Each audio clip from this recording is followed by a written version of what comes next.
Então, dando continuidade ao nosso estudo dos gases, do comportamento desses gases, vamos dar agora mais ênfase ao processo de transformação gasosa, que, como nós vimos anteriormente, é a mudança de um estado para outro, devido às mudanças aí das características do volume, pressão ou temperatura. Isso depende de cada situação. Vamos ver então sobre isso daí.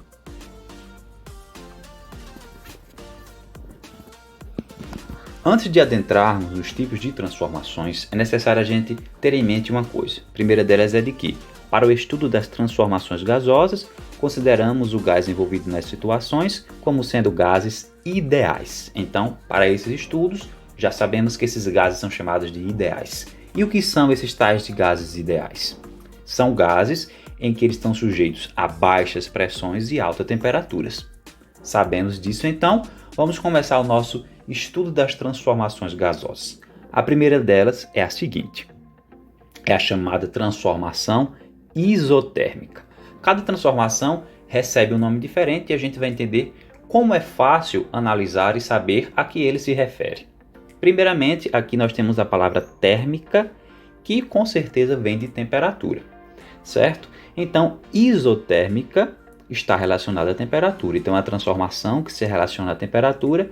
E nesse caso, isotérmica, a palavra iso significa mesmo, igual. Então, indica que é uma transformação com a mesma temperatura.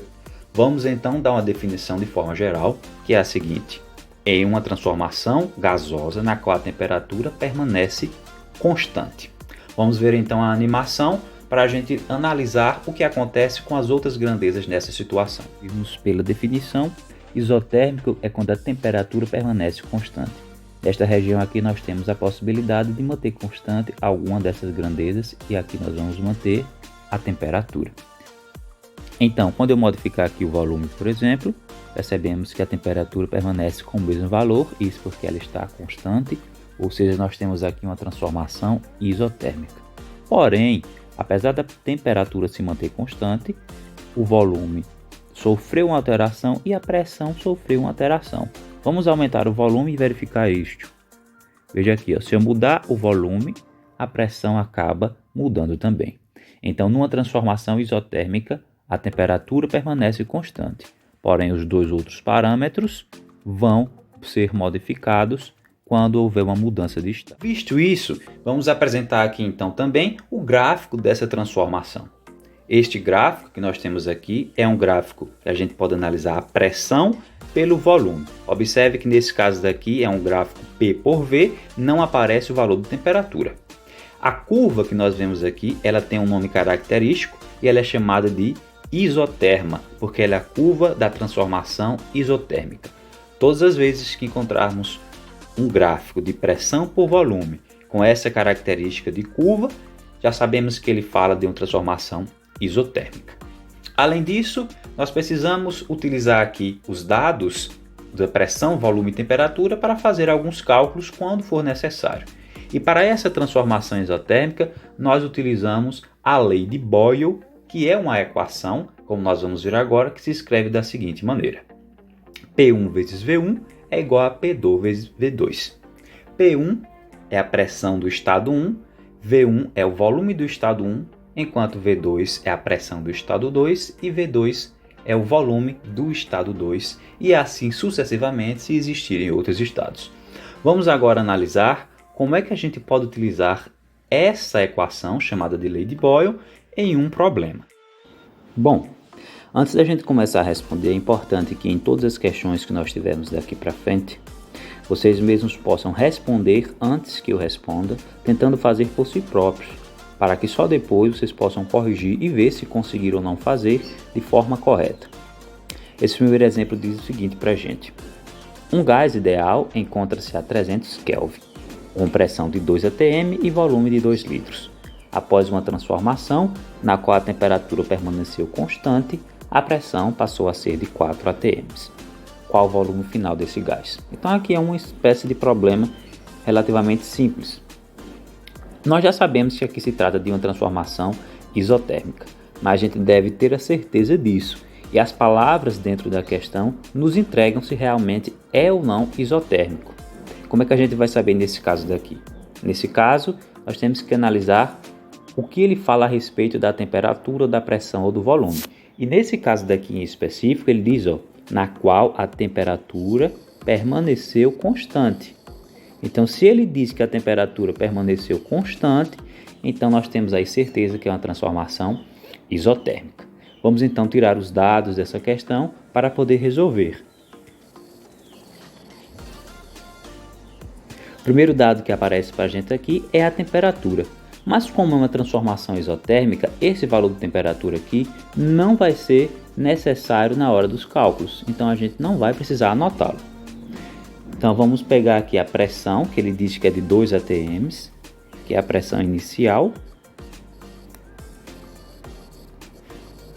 E também o volume inicial, que é de 2 litros.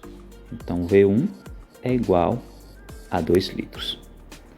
Ele continua que após a transformação a pressão passou a ser de 4 atm. Então a pressão final, que é o P2, nós temos aqui 4 atm. Pergunta é, qual é o volume final desse gás? Ou seja, quem é V2? Bom, tem como a gente diferenciar quem é o inicial e quem é o final a partir do texto? Claro que sim. Normalmente ele vai dizer assim, após a transformação, tudo que acontecer após a transformação é o estado final. Então sempre temos que prestar atenção no que está sendo dito. As palavras dentro do problema são muito importantes. Agora que nós já temos aqui os dados coletados, nós precisamos utilizar a fórmula correta. E a gente viu anteriormente que para uma transformação isotérmica, nós utilizamos a lei de Boyle, que é a seguinte: P1 vezes V1 é igual a P2 vezes V2. Se eu já tenho todos os valores de forma correta, eu posso substituí-los diretamente na fórmula. Então vamos lá, P1 vale 2, V1 vale 2 também. P2 vale 4 e V2 é o que nós queremos calcular, então deixamos aqui V2. Agora eu faço a multiplicação, que é possível, 2 vezes 2, 4. E 4 vezes V2 dá 4 V2. Agora o que é que eu tenho que fazer aqui? Eu vou fazer aqui no passo a passo, quem já souber pode fazer diretamente. Então eu vou passar esse termo inteiro para esse lado e depois esse para o outro.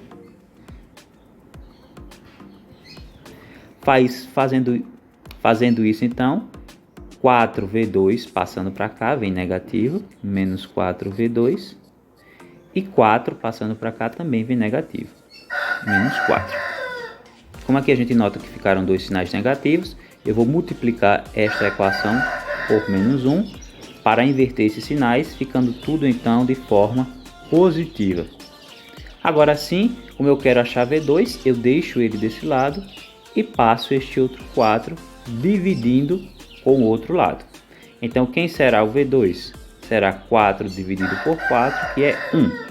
Como aqui o volume inicial estava em litros, no final também deve estar em litros. Então esse é o volume pedido na questão.